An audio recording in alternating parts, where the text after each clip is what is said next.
Hey everyone, and welcome back to another video. Today, I wanted to talk a little bit about a certain subject that was brought up in one of my previous videos. I wanted to spend a few minutes in a video talking about Nintendo's online services throughout the years.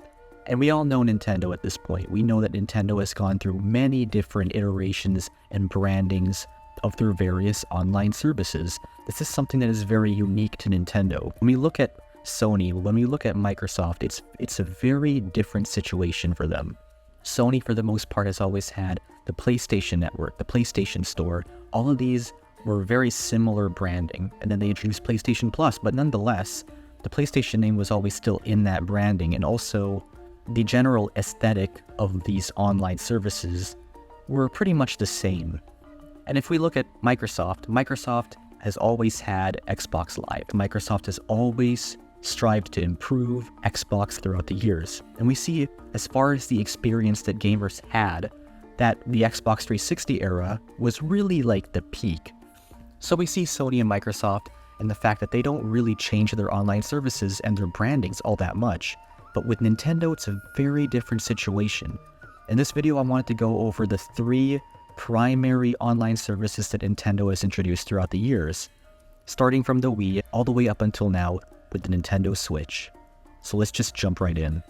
Before we get started, I do want to give a quick, big thank you to over 200 subscribers at this point. I can't believe it, guys. I really do appreciate it. I know I said this in my previous video. I don't want to keep doing this for every video because I know it might get annoying, but I do have to give a big thanks once again. So thank you so much for over 200 subscribers, guys. Much appreciated. And now let's just jump right into the topic at hand.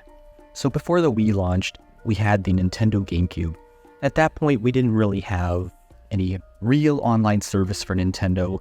We did have some very, very basic online functionality, but other than that, it really wasn't anything truly special.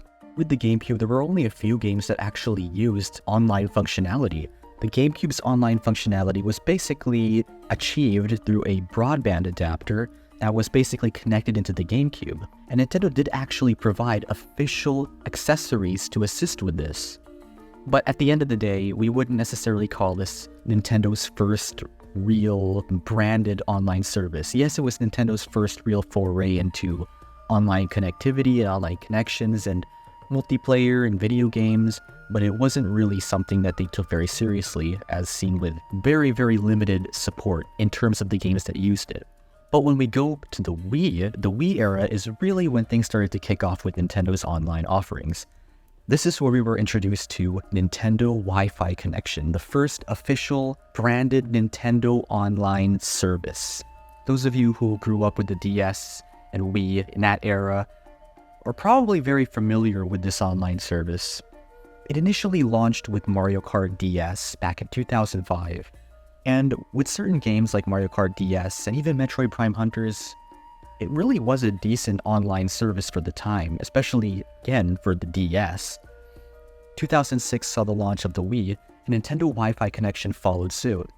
And thus, we were blessed with online connectivity and online Nintendo games. You can now play Mario Kart with basically anyone from around the world at this point.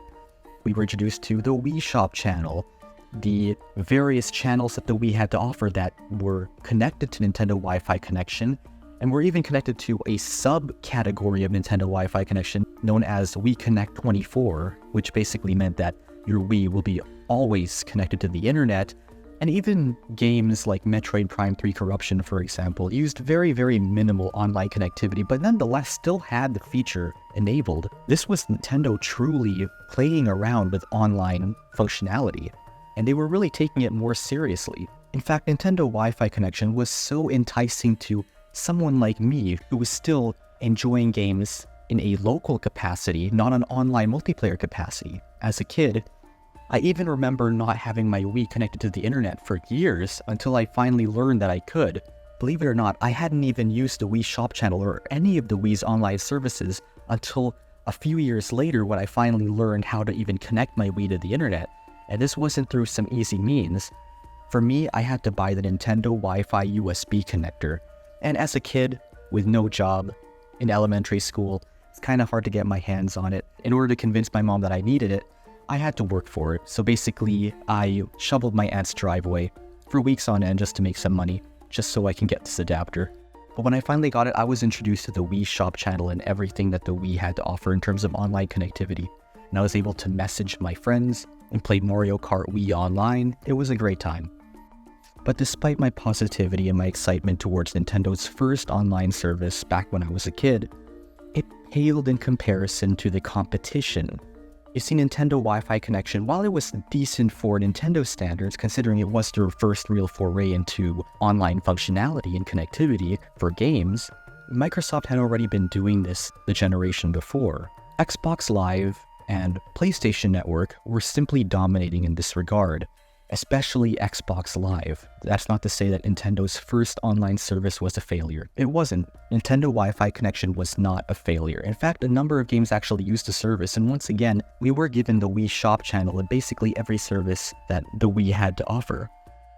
A Nintendo Wi-Fi connection even lasted for a very long time, considering it lasted from 2005 all the way up until May 2014. Quite a bit of time for an online service to stay operational. But now, let's fast forward. Let's jump to the year 2012 when Nintendo launched their next generation online service, Nintendo Network. So the launch almost coincided with the launch of the Nintendo 3DS, but 3DS came out just the year before. But nonetheless, this was poised to be the online service that would support the Nintendo 3DS and the upcoming Wii U. So just like Nintendo Wi-Fi connection, Nintendo Network operated in a similar way. It provided online service for Nintendo's consoles, but for the first time, it actually allowed people to find friends through the use of Nintendo Network IDs as opposed to Nintendo friend codes. So if you remember back during the Nintendo Wi-Fi connection era, friend codes were the primary way of adding friends. But in this case, you could actually simply just find someone's Nintendo ID. And this was also the point where Nintendo decided to introduce a whole bunch of new features and applications that would utilize Nintendo Network, such as Nintendo Video on the 3DS, or Nintendo TV on the Wii U, which was a very short-lived but very interesting and promising application. This was also the first time we were introduced to the Nintendo eShop branding, which actually did continue for the Nintendo Switch. Nintendo still continued to use the Nintendo eShop branding despite moving away from the Nintendo Network branding, which we'll get to in just a minute. This is also the generation where Nintendo really started to combine all their eggs in one basket, so to speak, such as the ability to use the Nintendo eShop on both the 3DS and the Wii U, as well as a more unified Nintendo account system. I do have positive memories of the Nintendo Network simply because of one particular feature that is sorely missed, and that is Miiverse. The Miiverse was Nintendo's attempt at their own social media platform, basically, and it was honestly quite great. This is a platform where you could message friends, where you could write about your favorite video games, write about a certain part of a video game, or even draw. You could even draw and show off your drawings, and you could even receive Yaz, which were basically the equivalent of YouTube likes or clout, basically. I remember back at one point, there were people saying things like, "Thank you for all these Yaz, thank you for this many Yaz," similar to how people would say, like in this video, "Thank you for this many subscribers on YouTube." It was something like that, but it was quite fun and it was quite enjoyable. Unfortunately, Nintendo did take away that yeah counter on the profiles, which was a little bit sad. But nonetheless, it was still a very, very fun time. It was a very, very unique idea that I hope Nintendo decides to revisit with, hint, hint, the Nintendo Switch 2 or whatever their next-gen system will be called. That would be really nice for them to bring back Miiverse. The Nintendo Network at the end of the day lasted for quite some time as well. Started in 2012 and is actually poised to be discontinued this year, April 8, 2024 to be exact.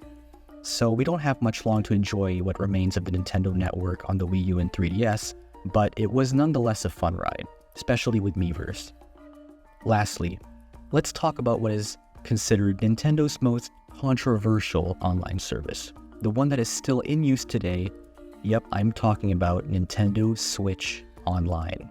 Nintendo Switch Online was introduced, with the Nintendo Switch, and for the first time, it was actually named after one of their consoles, unlike their previous online services. I did briefly mention this in a previous video, but that does bring about some issues when it comes to continuing it forward for future generations. Like if the online service is called Nintendo Switch Online, then you would expect that if it were to continue instead of another rebranding, Nintendo will have to name their next generation console something Switch, or just have the word Switch in it. But anyways, that's a completely different subject. So, what is the big change with Nintendo Switch Online? What did Nintendo do so differently with this online service versus the previous two? Well, simply put, this is the first online service from Nintendo that requires a monthly payment to play online or use most of its features. Actually, I'd venture to say that in order to use basically all of its features, you'd need to pay a monthly fee or a yearly fee. The point is, Nintendo Wi-Fi connection and Nintendo Network both were completely free. You could play online, you could use any of the services without an extra charge. That is not the case with Nintendo Switch Online. You will have to pay to use the service. And there's even an upgraded tier as well, which once again is a first for Nintendo.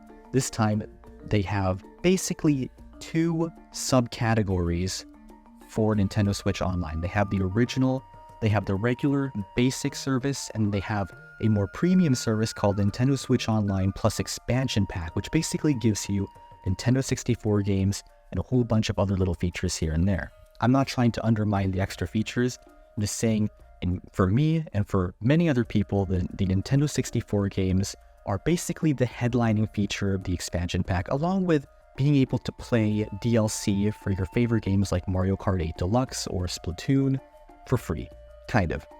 So why has this been controversial? Why has the Nintendo Switch Online service been so controversial? Well, simply put, does it provide enough value for the amount of money that you're spending?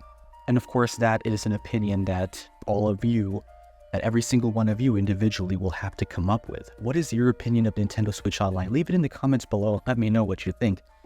But nonetheless, Nintendo, ever since the launch of Nintendo Switch Online, Nintendo has made an effort to improve it here and there. They did add some more content at one point when Nintendo Switch Online first launched. All there was Nintendo Entertainment System, cloud saves, and online play, among others. It was a very, very basic service, but it was also very, very cheap. It wasn't a very expensive service either. So it was a little hard to complain, but nonetheless, compared to PlayStation and Xbox, even at this point, Nintendo Switch Online was just not up to par, per se. The Nintendo Entertainment System games were simply just not enough to really justify it for many people, but Nintendo did add Super Nintendo games shortly after. Was that enough for people to jump on board?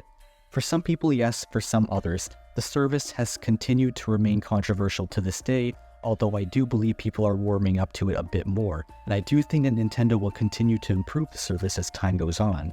Another question: does Nintendo Switch Online provide better online play than Xbox Live or PlayStation Network? And the answer simply is, overall as a service, it still does not compare to the services provided by other competing online services, simply because Nintendo has some catching up to do, but that doesn't mean that it's never going to happen. I do think at some point Nintendo will be able to flesh out this online service more and more, especially if it is continuing alongside the next generation system. Whatever it may be called, I do believe that Nintendo Switch Online as a service, as a brand, may still continue. Nintendo will continue to refine it, to improve it, and hopefully have its name be associated with more positivity.